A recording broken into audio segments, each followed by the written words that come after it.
You're standing in the throne room of Alexandria, watching a 14-year-old girl being married to her 10-year-old brother. The year is 51 before Christ. Around you, Egyptian priests chant ancient rituals. The smell of incense fills the air. Everyone's pretending this is normal. It's not. Picture this. Her name is Cleopatra II. She's the third daughter of Ptolemy the Tove, a pharaoh so weak his own people called him the flute player. She's been trained since childhood in 7 languages, military strategy, and the one skill that matters most in the Ptolemaic dynasty: survival. Because in her family, brothers kill sisters, sisters poison brothers. And the throne of Egypt goes to whoever's willing to cross the line everyone else won't. Here's what you need to understand about the Ptolemaic dynasty. For 3 centuries, they've maintained power through a practice that would horrify most civilizations: mandatory sibling marriage. Brother marries sister, every generation. It's not romance. It's not tradition. It's a machine designed to keep power concentrated in one bloodline. And Cleopatra just became part of that machine. Her new husband's name is Ptolemy III. He's a child, but he has something she needs: legitimacy. Under Egyptian law, a woman cannot rule alone. She needs a male co-regent. Even if that co-regent is a 10-year-old boy she has to call both brother and husband. Think about what this does to a person psychologically. You're 14 years old. You've just been forced to marry your younger brother. And you know, because you've studied the family history, that your grandmother murdered her own sons. Your great-aunt was killed by her nephew. Your father murdered his own daughter to prevent a coup. This is your inheritance. If you believe that the documented records of history's most terrifying figures must be remembered, consider liking this video and subscribing. Your support unearths more accounts from the darkest corners of the human story. The first 3 years, Cleopatra plays the role perfectly. She and Ptolemy III rule together. Their images appear side by side on coins. She attends ceremonies with her child husband. She smiles during state functions. But behind the scenes, she's building something. Here's what the historical record shows. While Ptolemy III spends his days being tutored and playing in the palace gardens, Cleopatra is meeting with generals, negotiating with merchants, studying grain shipments and tax revenues, learning the mechanics of power. By 48 before Christ, she's 18 years old. Ptolemy III is 13, and the people of Alexandria are starving. A drought has devastated the Nile. The annual flood, the lifeblood of Egypt, has failed for 2 consecutive years. Grain prices have skyrocketed years. In the streets of Alexandria, families are selling their children to buy bread. The kingdom needs a leader who can fix this. Ptolemy III's advisors, 3 men named Pothinus, Achilles, and Theodotus, see their opportunity. They approach the young king with a proposition. Egypt doesn't need 2 rulers. Egypt needs 1 strong pharaoh, and Cleopatra is the problem. Think about the calculation here. Cleopatra is older, smarter, more politically skilled. She's been essentially running the kingdom while Ptolemy played with toys. She speaks directly to foreign ambassadors in their own languages. She understands finance and military strategy. She's dangerous. On a spring morning in 48 before Christ, Cleopatra is summoned to a council meeting. She enters the palace chamber expecting a discussion about grain distribution. Instead, she finds Ptolemy XIII surrounded by armed guards. Pothinus steps forward. He doesn't bow. The council has made a decision. He announces, Egypt cannot afford divided leadership during a crisis. Ptolemy XIII will rule alone. Cleopatra's marriage to the king is annulled. She is to be exiled from Alexandria immediately. She has 1 hour to leave the palace. Here's what makes this especially dangerous. Exile doesn't mean safety. It means vulnerability. Once she's outside the palace walls, she's just another target walls. No guards, no protection. And Pothinus has already demonstrated he's willing to murder potential rivals. Historical accounts suggest Cleopatra knew exactly what would happen if she accepted this exile. She'd be dead within a week. Poisoned food, an unfortunate accident, a random attack by bandits who would conveniently disappear afterward. So she runs, but not into exile, into war. According to the Roman historian Plutarch and the accounts preserved in Appian's civil wars, Cleopatra doesn't flee Egypt. She flees to the eastern border territories regions where her father still has loyal military commanders, places where gold can buy armies. She spends 6 months gathering forces, recruiting mercenaries, convincing Egyptian military units to defect from Ptolemy XIII's command. She's 18 years old, organizing a civil war against her own brother Husbandi. By autumn of 48 before Christ, she's camped with an army at Pelusium, on Egypt's eastern frontier. Across from her, Ptolemy XIII's forces led by General Achilles prepare for battle. 2 Ptolemaic armies, brother against sister, both claiming the throne of Egypt, and then Julius Caesar arrives. Picture the scene. Caesar has just defeated his rival Pompey in the Roman Civil War. Pompey has fled to Egypt seeking sanctuary. He believes Ptolemy XIII will grant him refuge because Egypt and Rome have treaties of friendship. He's wrong. Ptolemy XIII's advisors see an opportunity. If they kill Pompey and present his head to Caesar, they'll earn Rome's gratitude. They'll secure Caesar's support for Ptolemy's sole rule. So they murder Pompey the moment he steps off his ship. They cut off his head. They preserve it in a jar. When Caesar arrives in Alexandria 3 days later, Pothinus presents him with Pompey's severed head as a gift. Caesar doesn't thank them. He weeps. According to Plutarch, Caesar is horrified. Pompey was his rival, yes, but he was also a Roman citizen and a former consul. To murder him like a common criminal violates every Roman code of honor. In that moment, Ptolemy XIII's advisors have made a catastrophic miscalculation. They think they've won Caesar's favor. They've actually shown him they're murderous amateurs who can't be trusted. And Cleopatra, who's been camped outside the city walls, unable to enter without being assassinated, realizes this is her moment. Here's where the legend intersects with historical fact. Every ancient source agrees on what happens next, though they differ on details. Cleopatra needs to meet with Caesar, but she can't enter Alexandria openly. Ptolemy XIII's guards control the city. If she's seen, she's dead. So she has herself smuggled into the palace. The most common account from Plutarch says she was rolled inside a carpet that was delivered to Caesar's rooms as a gift. When the carpet was unrolled, there she was. Think about the audacity of this. She's 18 years old. She's sneaking into a palace filled with people who want her dead.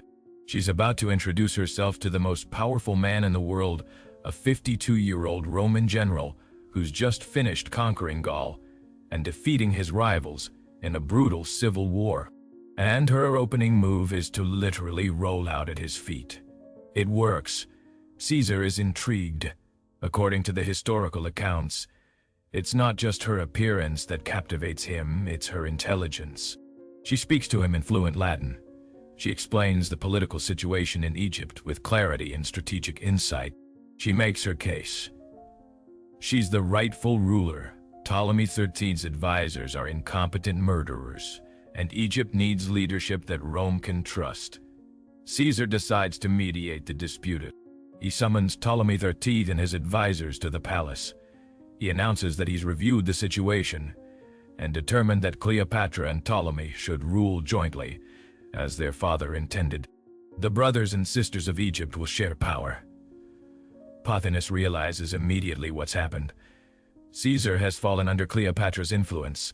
The plan to secure Ptolemy XIII's sole rule has failed, so he starts a war. What follows is called the Alexandrian War. Pothinus and General Achilles mobilize the Egyptian military against the small Roman force Caesar has with him in Alexandria. The goal is simple: kill Caesar, kill Cleopatra, secure Ptolemy XIII's throne. Caesar finds himself besieged in the palace district of Alexandria, with fewer than 4,000 men facing an Egyptian army of 20,000.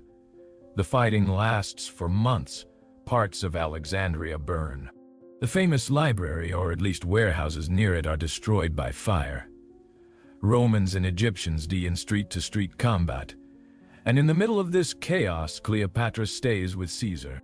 Think about what this tells you about her psychology. She could flee. She could escape to her army camped outside the city.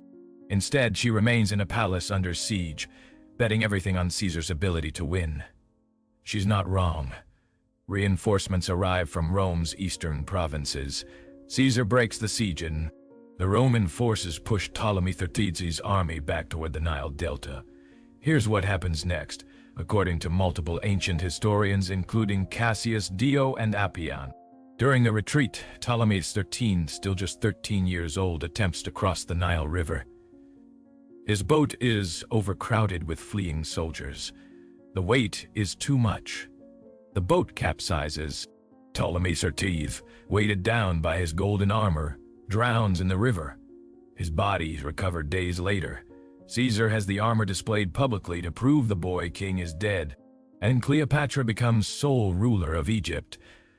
But under Egyptian law, she still needs a male co-regent, so she marries her other brother. His name is Ptolemy XIV. He's 11 years old. Here's what you need to understand. This isn't a marriage. It's a legal formality. Ptolemy XIV has no power, no advisors, no military support. He's a child whose only function is to provide the male presence Egyptian law requires. Cleopatra is the pharaoh. Everyone knows it. For the next 3 years, while Caesar is in Rome consolidating his power, Cleopatra rules Egypt. She rebuilds the economy, restores the grain supply, negotiates new trade agreements. She also gives birth to a son, Caesarion, little Caesar, whom she claims is Caesar's child. Whether Caesar officially acknowledges the boy is debated by historians. What's not debated is that Cleopatra uses this connection to Rome to legitimize her rule. And her brother husband, Ptolemy XIV, remains a figurehead. He appears on official documents. His name is on coins next to hers. But he's a child playing the role of co-regent in a kingdom that's really a dictatorship. Then, in 44 before Christ, Julius Caesar is assassinated in Rome. Cleopatra hears the news in Alexandria. She knows immediately what this means. Her protector is dead. The political situation in Rome is unstable. Mark Antony and Octavian are fighting for control of Caesar's legacy. And here in Egypt, she has a problem named Ptolemy XIV. He's 14 years old now, old enough to start attracting the attention of people who might want to use him against her. Old enough to potentially become a rival. According to the ancient historians, particularly Josephus, Ptolemy XIV died suddenly in late 44 before Christ. The official cause, illness. The historical consensus, Cleopatra had him poisoned. Here's what makes this especially cold. There's no drama, no civil war, no military confrontation. Just a 14-year-old boy who becomes inconvenient, and then quietly dies. Cassius Dio states it explicitly in his Roman history. Cleopatra killed her brother Ptolemy, whom she was supposed to marry according to the ancestral custom of Egypt. Think about what this tells us about Cleopatra's evolution. 10 years earlier, she was a 14-year-old being married to her 10-year-old brother, playing the role expected of her year. Now, at 25, she's methodically eliminating family members who threaten her power. She's become exactly what the Ptolemaic dynasty trained her to be. If this moment in history doesn't move you to learn more, you might be missing the lesson our ancestors died to teach. After Ptolemy XIV's death, Cleopatra makes her 3-year-old son Caesarion her co-regent. A toddler. It's the ultimate confirmation that she's the sole true ruler of Egypt. For the next 14 years, she rules Egypt while navigating the brutal politics of Rome's transformation from republic to empire. She allies with Mark Antony against Octavian. She provides military and financial support for Antony's campaigns. And when the alliance fails, when Antony's forces are defeated at the Battle of Actium in 31 before Christ, she chooses her own death rather than be paraded through Rome as a captive. On August 1230 before Christ, Cleopatra dies by suicide, most likely by poison, not a snake bite as popular legend claims. She's 39 years old. She's outlived all three of her brothers. Octavian, soon to become Emperor Augustus, orders Caesarion's execution shortly after Cleopatra's death. He's 17 years old. Octavian reportedly says, "Too many Caesars are not good." With Caesarion's death, the Ptolemaic dynasty ends. 3 centuries of sibling marriages, power struggles, and family murders conclude with a teenage boy being killed to prevent him from claiming his mother's throne. Here's what haunts me about Cleopatra's story. We remember her as the seductress who charmed Caesar and Antony. We reduce her to beauty and romance. But the documented historical record shows something far more complex and disturbing. She was a teenage girl forced into marriage with her child brother. She survived a coup attempt and civil war. She outsmarted the advisors who tried to exile her. She allied with Rome's most powerful men not through beauty, but through strategic brilliance. And she eliminated her brothers, one drowned during a war she helped orchestrate, one possibly poisoned on her orders to maintain power in a system that gave her no other path to survival. Think about what this tells us about power. The Ptolemaic dynasty created a system so brutal, so unforgiving, that it transformed a multilingual intellectual into a person capable of destroying her own family. She didn't become a monster because she was uniquely evil. She became exactly what the system demanded she become to survive. Roman historians, writing after her death, portrayed her as a dangerous foreign seductress who manipulated Roman leaders with sexual wiles. It was propaganda designed to justify Octavian's conquest of Egypt. The truth they buried was more disturbing. She was brilliant enough to recognize that in a patriarchal world, she could use Roman leaders' assumptions about female weakness as a weapon. She let them underestimate her, and then she outmaneuvered them. For centuries, that truth was too threatening to acknowledge. Easier to reduce her to beauty and sex. Easier to forget that she read military strategy in 7 languages, while her brother husbands played with toys. Easier to forget what she did to her own brothers to keep her crown. The archaeological evidence from Alexandria, fragments of temples, coins bearing her image, papyrus documents from her administration, reveals a ruler who was competent, strategic, and absolutely ruthless when necessary. The ancient sources, despite their biases, can't hide her intelligence. Even Roman historians who hated her admit she was extraordinarily educated and politically brilliant. And the fate of her brothers, documented in multiple independent sources, shows what happens when family becomes an obstacle to power in a dynasty built on institutionalized incest and murder. Here's the question that should keep you awake tonight. How many other women in history were forced to make impossible choices in systems designed to destroy them, only to have their survival strategies reduced to legends about beauty and seduction? Cleopatra's story isn't about a seductress who happened to be smart.